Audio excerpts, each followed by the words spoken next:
Hello, my name is Alvin Brown. I'm a tax attorney. I'm the founder of the IRS Forum. You can find the IRS Forum at www.irsforum.org. The IRS Forum is approved by the IRS as an educational organization. It's a 501c3 organization. The idea of the IRS Forum is very, very simple. It's a place on the internet where people can upload their IRS experiences.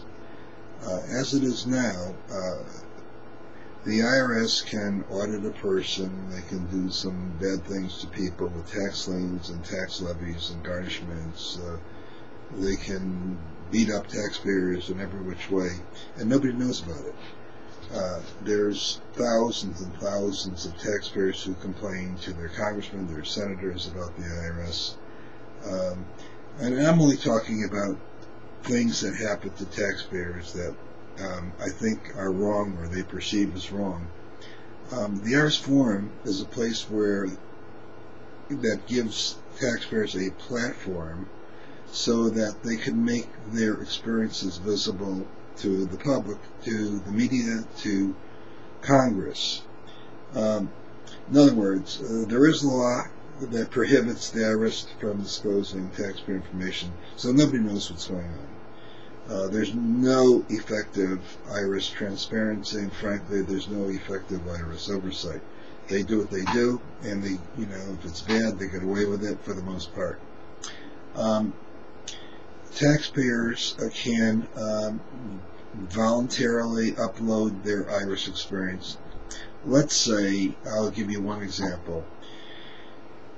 The IRS places a levy on a taxpayer, garnishes their income, and they take more income from the taxpayer to forcibly collect from the taxpayer, even though it leaves the taxpayer without money for housing, food, clothing, transportation, prescriptions, health insurance, child care, all things that are viewed by everybody, including Congress, as necessary.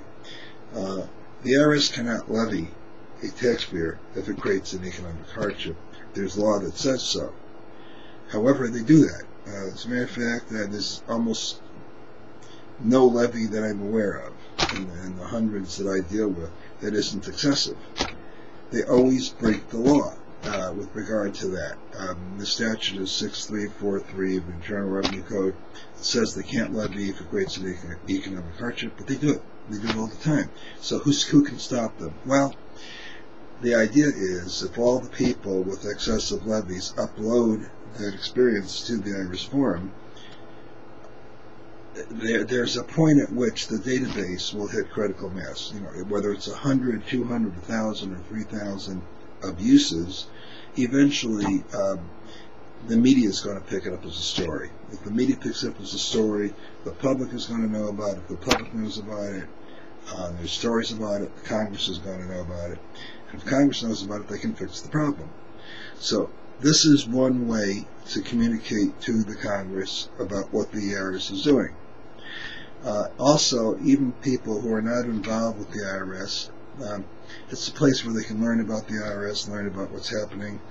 The organization only serves one purpose: to provide education about the IRS to everybody. There's no membership fees for the IRS Forum. There is no cost to do it. Experiences can be uploaded without disclosing your identity and without using your email.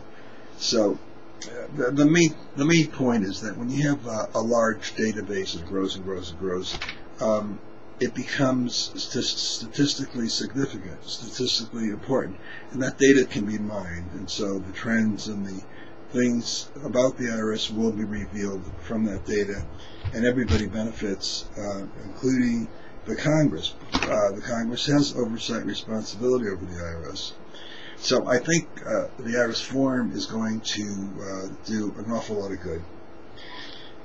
My present goal is to have members of Congress refer their complaint traffic to the IRS Forum.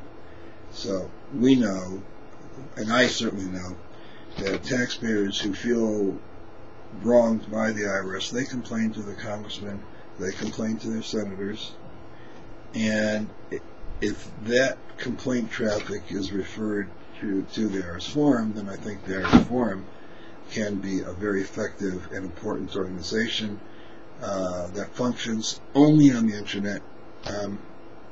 It's a free service, and it's only intended to provide a public benefit to taxpayers and to Congress.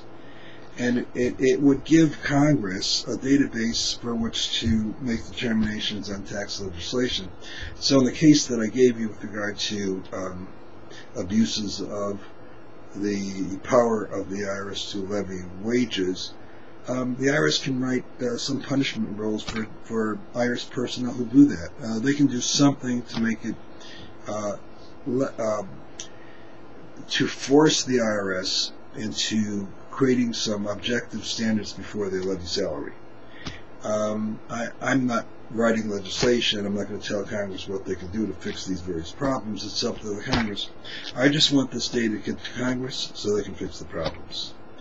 Now, the other thing about the IRS Forum is that it's going to be something that I would like to see in the mainstream of the internet, and then I think people, let's say students or professors, if you see somebody with a tax problem, you see, well, let me give you an example. Criminal examination. People do things that are criminally wrong in taxes. Well, suppose there are some stories about IRS criminal examinations. Then the public can see what that person did wrong.